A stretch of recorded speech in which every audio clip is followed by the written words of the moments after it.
2022 yıl Karabalta şahrında жайгашкан Жайыл Баатырдын музейине Karabalta шаарындагы Макаренко атындагы номер 10 мектептин 5-B классынын окуучулары, 5-A классынын окуучулары Чыныбаева Шайыркөл эженин жетектөөсүндө келип Жайыл Баатырдын тарыхы менен таанышып жаңы бардығын айтып бердим. Азыркы сөздү мен эжесине Шайыркөл эжеге берип коеюн. Анда мына бүгүн балдар Жайыл Баатырдын үй музейинде турабыз. Эстелигин көрдүңөр.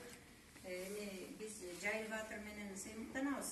Анткесе чүй-өрөөнүн толугу менен казактардан коргогон адам, чүй-өрөөнүн чек арасын түзүп берген адам, өзүнүн жарадар болгонуна карабай, өзүнүн канын, жанын аябай, кыргыз элин коргоп, чүй элин коргоп, солто элин коргогон мыкты инсандардын бири. Ошондуктан Кыргызстан эгемендүүлүккө жеткенден кийин бул Калининский деген районду Жайыл Баатыр атындагы район болуп коюшкан. Мына ошол күндөн ушул күнгө чейин мынакей атактуу адамдар, атактуу инсандар мына Жайыл Баатырдын эстелигин тургузуп, үй музейин куруп, силерге окшогон балдарга урпактарыбызды билгизип, унутпасын деп, быйылкы биздин президентибиз Жапаровдун эмеси менен, токтому менен мына өзүңдүн ата тегиңди тааны деген курс менен келип атабыз бизчи. Ошол бул музейдин директоруне Бекбүй эжеңерге ыраазычылык билдиребиз. Рахматыбызды айтабыз. Аны окуучулардан да барбы? Мен анда бирөөгүндү окуп коеюн. Келип калсаң Карабалта шаарына, музей турат 9 жолдун тоомунда, кайрыла кет угуп Баатыр баянын, тосуп чыгам даам алып колума.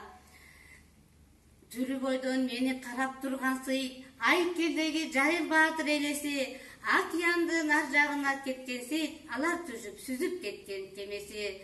Баян кылып баатырлардын эрлигин, айткандарын жүргөн сүймүн аткарып, жалгыз эмес Жайыл Баатыр жанында иштеп келем мен музейди башкарып. Демесе,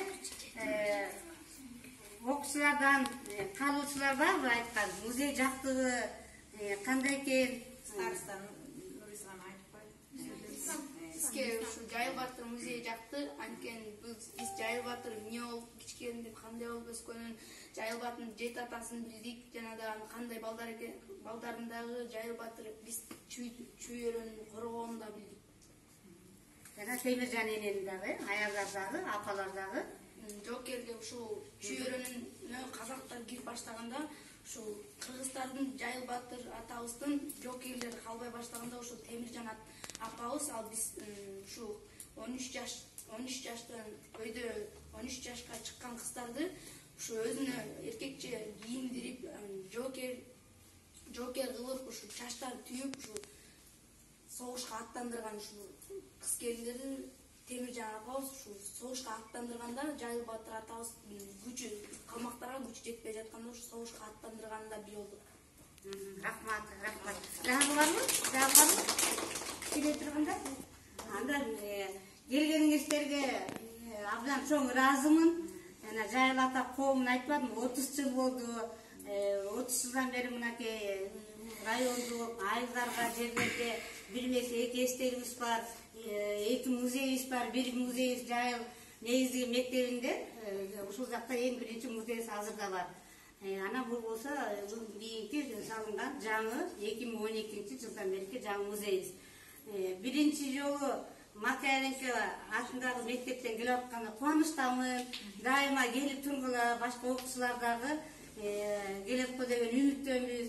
Жана ушул сиздерди ушул жакка барып көрүп келгиле деп жиберген директоруна, окуу жетекчилерине жана эжеңиздер, шайыркүл эжеңиздерге чоң ыраазычылык билдирип кетем.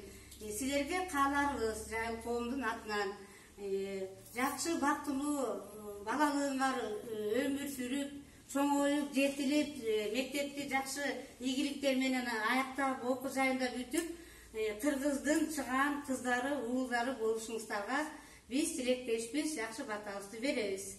Эми азыркы болсо карабыз, ал жерден жакшы окуган окуучуларга, отличниктерге биздин Жайыл ата коомубуздун атынан ардак грамоталар бар, ушул жактан тапшырабыз.